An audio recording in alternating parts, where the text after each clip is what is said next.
இயேசு கிறிஸ்துவின் இணையற்ற நாமத்திலே உங்கள் யாவருக்கும் என்னுடைய அன்பான வாழ்த்துக்களை தெரிவித்துக் கொள்கிறேன்.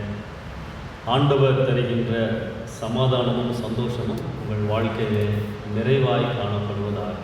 அல்லேலூயா. கிறிஸ்துவுக்குள் அன்பானவர்களே, இந்த நாளிலே நம்முடைய ஆவிக்குரிய வாழ்க்கையிலே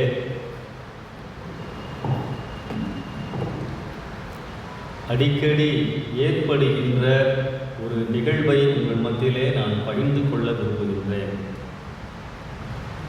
நம்முடைய கரத்திலே இருக்கின்ற வேத புத்தகத்திலே வருகின்ற சம்பவங்கள் பல காரியங்களை நமக்கு கற்றுக் கொடுக்கின்றன. நிறைய பாடங்களை கற்றுக்கொள்கின்றோம். வெற்றிகள் மாத்திரமல்ல, அதில் வருகின்றவர்களுடைய தோல்விகளும் நமக்கு நிறைய பாடங்களை கற்றுக் கொடுக்கின்றன. நாம் வாசிக்க கேட்ட பகுதியிலிருந்தே நீங்கள் அறிந்து கொள்ள முடியும். பேதுருவுடைய வாழ்க்கையிலே நடந்த ஒரு துயரமான நிகழ்வை நாம் இன்றைக்கு தியானிக்க இருக்கின்றோம். ஆவிக்குரிய வாழ்க்கையிலே வருகின்ற ஒரு விபத்து தான் பின்வாங்கி போகுதல். அதை குறித்து தான் உங்கள் மத்தியிலே நான் இன்றைக்கு பகிர்ந்து கொள்ள விரும்புகின்றேன். பின்வாங்கினால் ஆண்டவர் அதை எப்படி பார்க்கிறார் என்று சொல்லி வேதத்திலே நிறைய வசனங்கள் உண்டு. என்னாகமம் 14ஆம் அதிகாரம் 43ஆம் வசனத்திலே, நீங்கள் கர்த்தரை விட்டு பின்வாங்கினபடியால் கர்த்தர் உங்களோடே இருக்க மாட்டார். அதே என்னாகமம் 32:15, நீங்கள் கடவுளை விட்டு பின்வாங்கினால் இன்னும் வனாந்தரத்திலேயே இருக்க பண்ணுவார். என்ன அர்த்தம்? நோ ப்ராக்ரஸ், வளர்ச்சி இருக்காது. நீதிமொழிகள் 14:14, பின்வாங்கும் இருதயம் உள்ளவன் தன் வழிகளிலெல்லாம் திருப்தி அடைய மாட்டான். செப்பனியா 1ஆம் அதிகாரம் 6ஆம் வசனத்திலே, கர்த்தரை விட்டு பின்வாங்குகிறவர்களை சங்காரம் பண்ணுவேன். ஆண்டவருடைய அன்பின் மிகுதியினாலே இந்த வார்த்தைகள் வருகின்றது. புதிய ஏற்பாட்டிலும் பின்வாங்குதலை குறித்ததான வசனங்களை நாம் பார்க்க முடியும். லூக்கா 8ஆம் அதிகாரம் 13ஆம் வசனத்திலே, ஆவிக்குரிய வாழ்க்கையிலே ஆண்டவருக்கும் நமக்கும் உள்ள தொடர்பிலே வேர் கொள்ளாதவர்கள் பின்வாங்கி போகிறார்கள். எபிரேயர் 4ஆம் அதிகாரம் 1ஆம் வசனத்திலே, பின்வாங்கி போனவனாக காணப்படாதபடிக்கு பயந்திருக்க கடவோம். அதே எபிரேயர் 10ஆம் அதிகாரம் 38ஆம் வசனத்திலே, ஒருவன் பின்வாங்கி போவானே ஆனால் என் ஆத்துமா பிரியமாயிராது. இன்னொரு வசனம் எரேமியா 15ஆம் அதிகாரம் 6ஆம் வசனத்திலே, நீ என்னை விட்டு பின்வாங்கி போனால் உனக்கு விரோதமாய் என் கையை நீட்டி உன்னை அழிப்பேன், நான் பொறுத்து பொறுத்து இளைத்து போனேன் என்று கர்த்தர் சொல்லுகிறார்.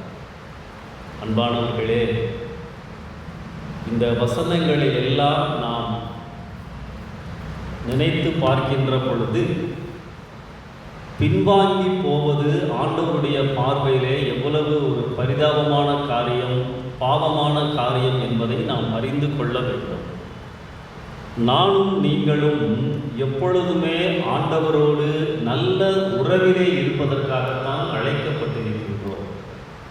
1 கொரிந்தியர் 1ஆம் அதிகாரம் 9ஆம் வசனத்திலே, கர்த்தரோடு நெருக்கமாக இருப்பதற்கு நாம் அழைக்கப்பட்டிருக்கிறோம்.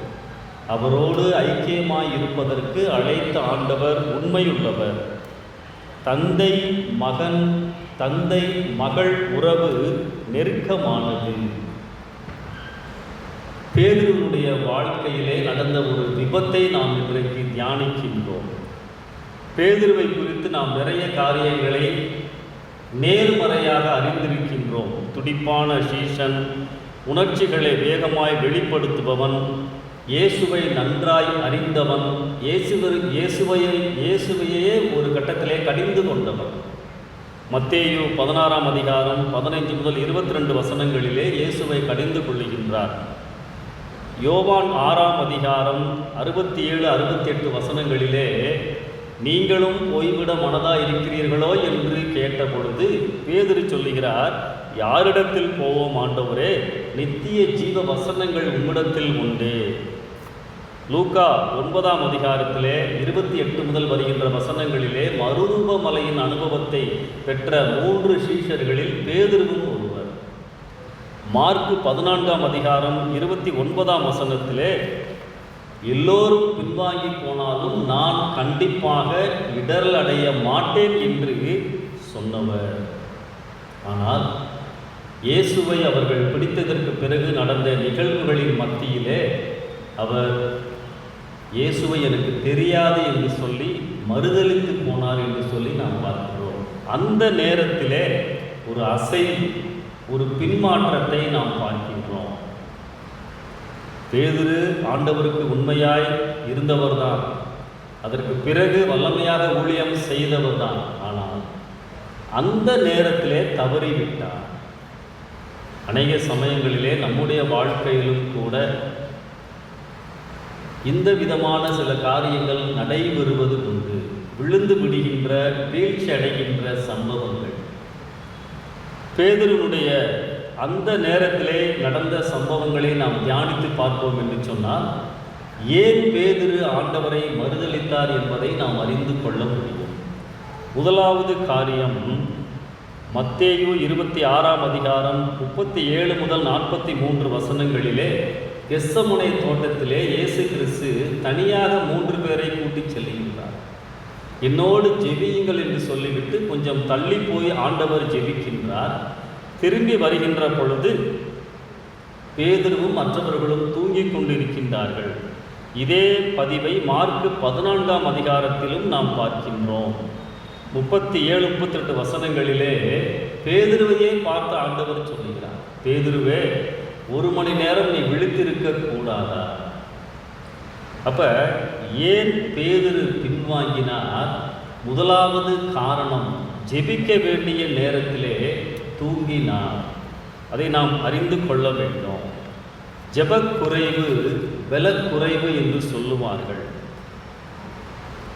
நம்முடைய வாழ்க்கையின் தேவைகளை பெறவும் அல்லது நாம் எதிர்பார்க்கின்ற காரியங்கள் நிறைவேறவும் தேவனை நோக்கி மன்றாடுவதுதான் ஜெபம் என்ற பாரம்பரிய சிந்தனை நம்மை விட்டு போக வேண்டும்.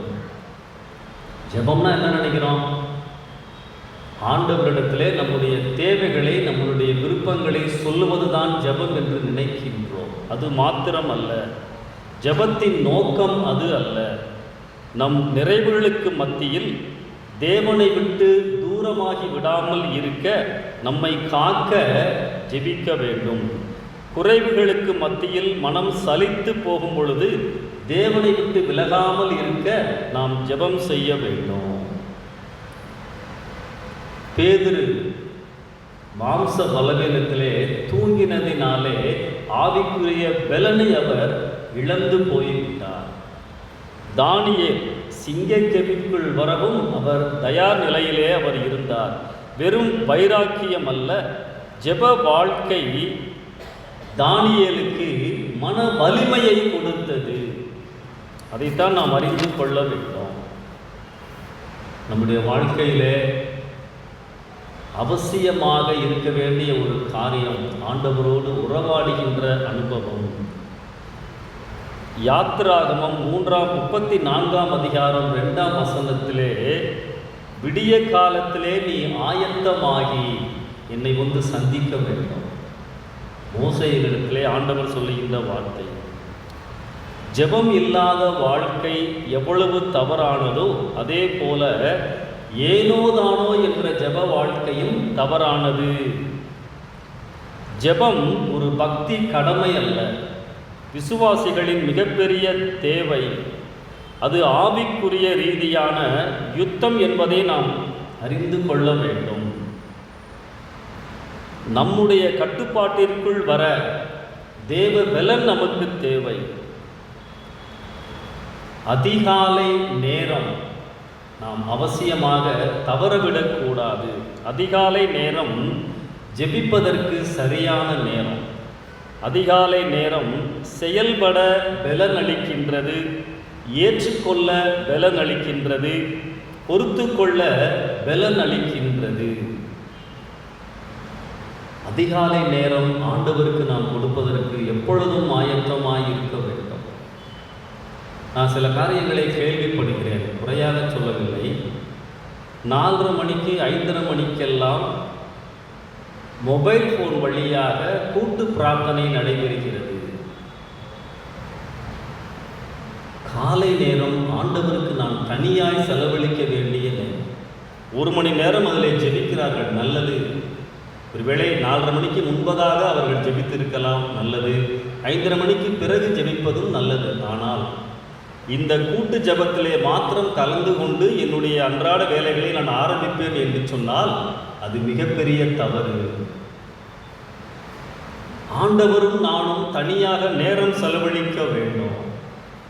மார்க்கு 1:35 அதிகாலையில் இருட்டோடே இயேசு எழுந்து வனாந்திரமான இடத்திற்கு போய் அங்கே ஜெபம் பண்ணினார். லூக்கா 18:1 இவ்விதமாய் ஆரம்பிக்கின்றது. சோர்ந்து போகாமல் ஜெபம் பண்ண வேண்டும் என்பதை குறித்து ஒரு உவமையை சொல்லுகிறார்.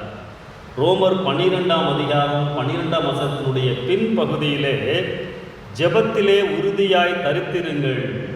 1 தெசலோனிக்கேயர் 5:17 இடைவிடாமல் ஜெபம் பண்ணுங்கள். அன்பானவர்களே, ஜெபம் ஆண்டவருடைய பிரசன்னத்தை உணரச் செய்கின்றது. அந்தந்த நாளுக்குரிய ஆவிக்குரிய பலனை கொடுக்கின்றது. சத்துரு வைத்திருக்கின்ற குழிகளில் விழுந்து விடாதபடிக்கு கவனமாய் நடப்பதற்கு, அடிகளை எடுத்து வைப்பதற்கு ஜெபம் எனக்கு பலனை கொடுக்கின்றது. பேதுரு ஜெபிக்க வேண்டிய நேரத்தில் தூங்கினதினாலே தன்னை மறந்து பயம் அவரை ஆட்கொண்டு விட்டது. பேசின வீர வசனமெல்லாம் மறந்து போய்விட்டது. மார்ட்டின் லூத்தர் நம்முடைய திருச்சபை ஆரம்பமாவதற்கு வித்திட்டவர். அவர் ஆண்டவரை ஏற்றுக்கொண்டு தவறான உபதேசங்களிலே போதித்தவர்கள் மத்தியிலே வெளியே வந்த பொழுது நிறைய நெருக்கடிகள், பயமுறுத்தல்கள் அவருக்கு இருந்தன, சவால்கள் இருந்தன, நிறைய ஊழியர்கள் இருந்தன, நிறைய பயணங்கள் இருந்தன. ஆனால் அவர் என்ன சொல்லுகின்றார்? இவ்வளவு வேலைகளின் மத்தியிலும் ஒவ்வொரு 4 மணி நேரத்திற்கும் ஒரு முறை தனியாக சென்று ஒரு அரை மணி நேரமாவது ஆண்டவரோடு நான் பேசுவேன். அல்லேலூயா. அதனால தான் அவர் கடைசி வரைக்கும் வெற்றி வீரனாய் இருந்தார். அன்பானவர்களே, நம்முடைய வாழ்க்கையிலும் பேதுருவுக்கு நடந்ததை போல சில சம்பவங்கள் நடப்பதற்கு வாய்ப்புகள் உண்டு. ஆண்டவரே, ஜெப வாழ்க்கையிலே நான் குன்றி போகக்கூடாது. 2வது காரியம், ஏன் பேதுரு பின்வாங்கி போனார்? மத்தேயு 26:69-71 பேதுரு அந்த சமயத்திலே அரண்மனை முற்றத்திலே வாசல் மண்டபத்திலே போய் உட்கார்ந்திருந்தார். அங்கே போய் உட்கார்ந்தது தவறு அல்ல, ஆனால் அந்த நேரத்திலே அவர் உட்கார்ந்தது தவறான ஒரு காரியம். தவறான இடத்தை தெரிந்தெடுத்தார். அதான் 2வது காரணம். அநேக சமயங்களிலே நான் எவ்வளவுதான் பக்தியாக இருந்தாலும் நான் போகின்ற இடம், பழகுகின்ற இடம் எப்படி இருக்கிறது என்பதிலே நான் கவனமாய் இருக்க வேண்டும். அதை நாம் ஒரு பொழுதும் மறந்துவிடக்கூடாது. நீங்கள் யோவான் 18:15-16 பார்த்தீங்கன்னா உள்ள நுழையிறதற்கு பேதுருவை அனுமதிக்கலை. யோவான் ஏற்கனவே தெரிஞ்சவராக இருந்ததுனால யோவானுடைய சிபாரிசின் பேரில் தான் பேதுரு உள்ளே போகிறார், அரண்மனை முற்றத்துக்குள்ள. அப்போ என்ன அர்த்தம்? அங்கே யோவானும் இருக்கிறாரு, பேதுரு அங்கே தான் இருக்கிறார். ஏன் விலகி வந்தார் தெரியும். அப்போ தவறான இடத்தை அவர் தெரிந்தெடுத்தார் என்பதை நாம் அறிந்து கொள்ள வேண்டும். நீங்கள் சங்கீதம் 1 நமக்கு நல்லா தெரியும் இல்லையா? மனப்பாடமாக தெரியும். என்ன போட்டிருக்கு அதில்? உட்காரக்கூடாது, நிற்கக்கூடாது. அப்போ இதெல்லாம் நான் கவனமாக இருந்துவிட்டு வேதத்துக்கு வருகின்ற பொழுது ஆண்டவர் என்னை உயர்த்துவார். நான் எந்த இடத்திலே இருக்கிறேன், எப்படி வாழ்கிறேன் என்பது முக்கியமான ஒரு காரியம். ஆதியாகமம் 13ஆம் அதிகாரம் 12, 13 வசனங்களை பார்க்கின்ற பொழுது வாசிங்க. ஆதியாகமம் 13, 12, 13.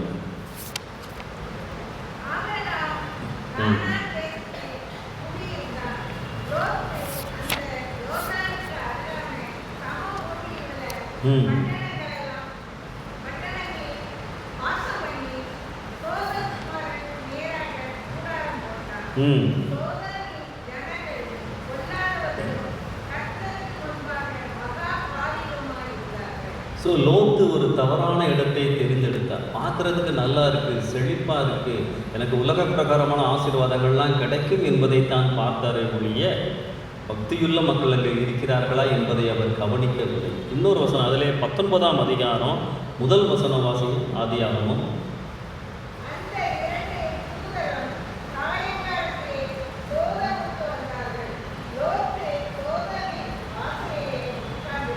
வாசலிலே உட்கார்ந்து இருந்தான். வாசல்னா போதுமா? வாசல் என்று சொன்னால் ஏதோ என்ட்ரன்ஸில் உட்கார்ந்துருக்காருன்னு அர்த்தம் இல்லை. அந்த நாட்களிலே வாசல் என்பது, பட்டணத்தின் வாசல் என்பது முக்கியமான இடம், முக்கியமான நிகழ்வுகள் நடக்கின்ற இடம், முக்கியமான மனிதர்கள், தலைவர்கள், மூப்பர்கள் அமர்ந்திருக்கின்ற இடம், நியாய தீர்ப்புகள் நடக்கின்ற இடம். இவர் எங்கே உட்கார்ந்துருக்காரு? அவங்க மத்தியில் உட்கார்ந்துருக்காரு. அவங்களாம் எப்படிப்பட்டவங்க? கடவுளை மறுதளிக்கின்றவர்கள், பாவத்திலே வாழ்ந்தவர்கள். அதனால தான் அவருடைய வாழ்க்கை பரிதாபமாக இருந்தது. பின்னாடி பார்த்தோம் அப்படின்னு சொன்னார். அப்போ பேதுரு தவறான இடத்தை தெரிந்தெடுத்தார். நம்முடைய வாழ்க்கையில் கூட இதிலே நான் கவனமாக இருக்க வேண்டும். அதெல்லாம் நான் விழுந்துட மாட்டேன், அதெல்லாம் நான் அவங்க வழியில் நடந்துவிட மாட்டேன் என்று நாம் இருக்கக்கூடாது. என்னுடைய இடம், என்னுடைய செயல், நான் பழகுகின்ற மக்கள் மத்தியிலே நான் கவனமாக இருக்க வேண்டும். ஏதோ ஒரு பிரச்சனை வருகிறது, வரப்போகிறது என்று தெரிந்தால், விழுந்து விடுவதற்கு ஆபத்து என்று தெரிந்தால், ஆண்டவரே நான் தூரமாகி விடுகிறேன், விலகி விடுகிறேன், எனக்கு அந்த இடம் பொருத்தமானது அல்ல. 2 காரியங்களை நான் சொன்னேன். ஜெபிக்க வேண்டிய நேரத்திலே அவர் தூங்கிவிட்டார், தவறான இடத்தை தெரிந்தெடுத்தார். 3வது காரியம் வாசிங்க, மத்தேயு 26:58.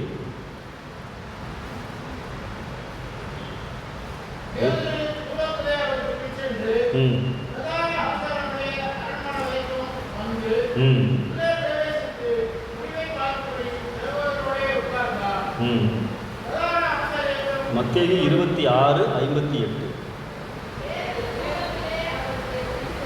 பேதுரு தூரத்திலே அவருக்கு பின் சென்று, போதும் அந்த வசனம் தான், அதான் அந்த வார்த்தை தான். இதே பார்த்தீங்கன்னா மார்க் 14:54, லூக்கா 22:54, 3 வசனத்துலேயும் பார்த்தீங்கன்னா பேதுரு தூரத்திலே பின் சென்று. அப்போ அவர் பின்வாங்கினதற்கு முக்கியமான 3வது காரணம் என்ன? இயேசுவுக்கு தூரமாய் இருந்தார். அன்பானவர்களே, ஞாயிற்றுக்கிழமை மாத்திரமல்ல, ஆராதனை வேளைகளில் மாத்திரமல்ல, எல்லா நேரங்களிலும் நான் ஆண்டவருக்கு நெருக்கமாய் இருக்க வேண்டும். எப்பொழுது நான் மனதளவிலே தூரமாகிறேன், பாவத்திற்கு அடிமையாகும் பொழுது, ஜெபம் தியான வாழ்க்கை குறையும் பொழுது, அவருடைய உணர்த்துதல் எனக்கு கேட்காமல் போகின்றது, இதயம் கடினமாகின்றது, உலகத்தை முன்வைக்கின்ற பொழுது இயேசுவுக்கு நான் தூரமாகின்றேன். ஞாயிற்றுக்கிழமை பார்த்தீங்கன்னா சில பேர் ரொம்ப பக்தியாக இருப்பாங்க, ரொம்ப நெருக்கமாக இருப்பாங்க, காலையிலேருந்து சாயந்தரம் வரைக்கும் ஆலயத்தில் தான் இருப்பாங்க. அப்படி இருந்தால் ஆண்டவர் என்னை ஆசீர்வதிக்கிறார். ஆனால் திங்கட்கிழமை முதல் சனிக்கிழமை வரைக்கும் நான் எப்படி இருக்கிறேன் என்பதையும் ஆண்டவர் பார்க்கிறார். அப்பொழுதும் நான் ஆண்டவருக்கு நெருக்கமாய் இருக்கிறேனா? இறை உறவு நம்முடைய வாழ்க்கையிலே முக்கியம். சில நாட்கள் ஜெபிக்காமல் தேவனோடு ஐக்கியம் இல்லாமல் இருந்தால் என்ன ஆகிவிடும்? சிலருடைய கேள்வி, எப்போ பார்த்தாலும் ஜெபிக்க சொல்கிறீங்க, எப்போ பார்த்தாலும் வேத வாசிக்க சொல்கிறீங்க, வேறு வேலை இல்லையாப்பா, ஜெபிக்கலன்னா என்ன ஆயிரும்? இப்படி சில பேருடைய கேள்வி. சாப்பாடு கிடைக்காதா? என் வேலைக்கு போக முடியாதா? என்னுடைய வாழ்வாதாரங்கள் பாதிக்குமா? உடனே இல்லை. தேவ சமூகத்தை நான் இழந்து விடுவேன், ஐக்கியத்தின் ஆசீர்வாதத்தை இழந்து விடுவேன், ஆத்தும ஆகாரம் கிடைக்காது, நம்பிக்கை, தைரியம், விசுவாசம் இவைகளை நான் இழந்து விடுவேன். சவுலுடைய வாழ்க்கையை பாருங்க. ஆரம்பம் ரொம்ப நல்லா இருந்துச்சு. ஆனால் போக போக தன்னை அவர் உயர்த்தி விட்டார், சுயத்திற்கு முக்கியத்துவம் கொடுத்தார். கடவுளோடு அவருக்கு இருந்த நெருக்கம் இல்லாமல் போனது. ஆண்டவர் சவுலை விட்டு நீங்கினார் என்பதை நாமும் அறிந்து கொள்கின்றோம். சவுலும் அதை அறிந்திருந்தார். ஆனால் தேவ பிரசன்னம் நீங்கின பின்பும் ஆட்சியும் அதிகாரமும் ஐஸ்வர்யமும் எல்லாம் அவரிடத்திலே இருந்தது. ஆனால் அமைதி, சமாதானம், தைரியம், தேவ நடத்துதல் இல்லை. அதான் முக்கியம். அப்ப ஆண்டவருக்கு நான் எப்பொழுதும் நெருக்கமாய் இருக்க வேண்டும். காலையில் மட்டுமல்ல, ஆலயத்துக்கு வரும்பொழுது மட்டுமல்ல, எல்லா நேரங்களிலும் ஆண்டவரே நான் உம்மோடு நெருக்கமாய் இருக்கிறேன், என் கரத்தை நீர் எப்பொழுதும் பிடித்துக் கொள்ளும். லூக்கா 8:13 நான் முதவே சொன்னேன், வேர் கொள்ளாதவர்கள் பின்வாங்கி போகிறார்கள். வேர் கொள்ள வேண்டும் அப்படின்னு என்ன அர்த்தம்? எனக்கும் ஆண்டவருக்கும் உள்ள உறவு ஆழமாகி கொண்டே இருக்க வேண்டும். வேர் ஆழமாக இருந்தால் மேலே இருக்கிற செடி எளிதாக வீழ்ந்து விடாது. அதை நாம் அறிந்து கொள்ள வேண்டும். அன்பானவர்களே, நான் 3 காரியத்தை பகிர்ந்து கொண்டேன். தூக்கம், தூய்மையற்ற இடம், தூரம் எளிதாய் நினைவு வைத்துக் கொள்ளலாம். இந்த 3 காரணங்கள் தான் பேதுரு ஆண்டவரை விட்டு பின்வாங்கி போனதற்குரிய காரியங்கள். ஒழுங்கான ஜெப வாழ்க்கை, சரியான தெரிந்தெடுப்பு எப்பொழுதும் என்னை ஆண்டவரோடு நெருக்கமாக்கும். Be always busy and occupied. எப்பொழுதும் உங்களை சுறுசுறுப்பாய் வைத்திருங்கள். ஏதாவது ஒரு வேலையிலே உங்களை ஈடுபடுத்திக் கொள்ளுங்கள். சும்மா உட்கார்ந்தீங்கனாவே சாத்தான் கிரியை செய்து விடுவான். Empty mind is devil's workshop என்று சொல்லுவார்கள். சாத்தான் கிரியை செய்வதற்கு நாம் இடம் கொடுத்து விடக்கூடாது. சரி, நான் பின்வாங்கி போயிருக்கேன் அப்படின்றத எப்படி தெரிந்து கொள்வது? என்ன அடையாளம்? அது முக்கியம் இல்லையா? ஜெபிக்க, வேதம் வாசிக்க, கடவுளுடைய பிள்ளைகளோடு ஐக்கியம் கொள்ள, ஊழியத்தில் ஈடுபடுவதற்கு ஆர்வம் குறைந்து போய்விடும். அதாங்க அடையாளம். நானே அதை அறிந்து கொள்ள முடியும். அதனால தான் ஆண்டவர் சொல்லுவார், நீ ஆதியிலே கொண்டிருந்த அன்பை விட்டு விட்டார். அந்த துடிப்பு, அந்த ஆர்வம் குறையாமல் இருக்கா? குறைய ஆரம்பித்தால் நாளைக்கு ஜெபம் பண்ணலாம், நாளைக்கு பைபிள் வாசிக்கலாம், நாளைக்கு இந்த கூட்டத்துக்கு போவோம், என்ன அவசரம், எனக்கு ஒரு வேலை இருக்கு என்ற சிந்தனை வந்துவிட்டால் நீங்கள் பின்வாங்கி கொண்டிருக்கிறீர்கள் என்று அர்த்தம். ஆர்வம் இல்லாமல் கிறிஸ்தவ வாழ்க்கையில் 2 காரியங்கள் தாங்க நடக்கும். ஒன்று ஃபார்வேர்டு, இல்லைன்னா பேக்வேர்டு. No stagnant state. ஒன்று நீங்கள் ஆண்டவருக்குள்ளே முன்னேறி கொண்டே இருப்பீங்க, இல்லைன்னா பின்னாடி போய்கிட்டே இருப்பீங்க. நிற்கிற நிலைமையே கிடையாது. யோசிச்சு பாருங்க, நான் வளர்ந்து கொண்டு இருக்கின்றேனா, தேய்ந்து கொண்டு இருக்கின்றேனா? அதான் முக்கியமான ஒரு காரணம். பேதுரு பின்வாங்கி போனாலும் ஆண்டவரால் உணர்த்தப்பட்ட பொழுது அதை உணர்ந்து மனம் கசந்து அழுதார் என்று சொல்லி நாம் பார்க்கின்றோம். மத்தேயு 26ஆம் அதிகாரம் 75வது வசனம், மார்க்கு 14:72 இங்கே எல்லாம் போட்டிருக்கு. லூக்காவில் அழகாக போட்டிருக்கு, வாசிங்க. லூக்கா 22ஆம் அதிகாரம் 60-61. ம் ம் ம் ம் ம்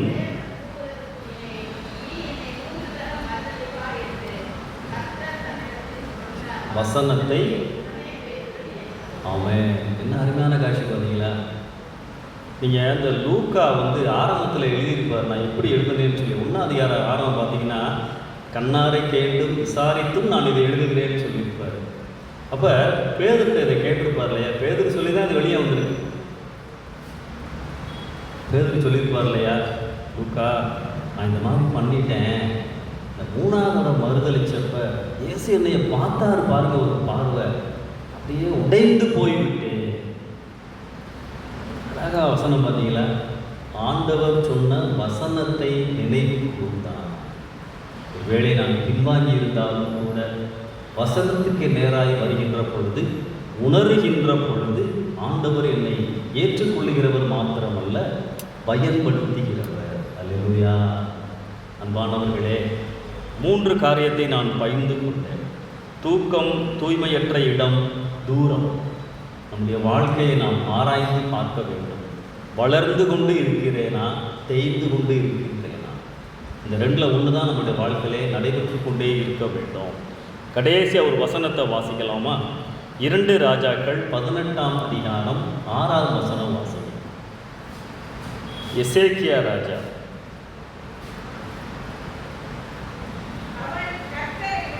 ம் ம் ம் ம் 6ஆம் வசனத்தில் என்ன போட்டிருக்கு? எசேக்கியா பின்வாங்காமல் இருந்தான், வார்த்தைகளுக்கு முக்கியத்துவம் கொடுத்தான். அதனால என்ன ஆசீர்வாதம் பார்த்தீங்களா? அடுத்த வசனத்தில் முன்பகுதி வாசிங்க. ஆகையால்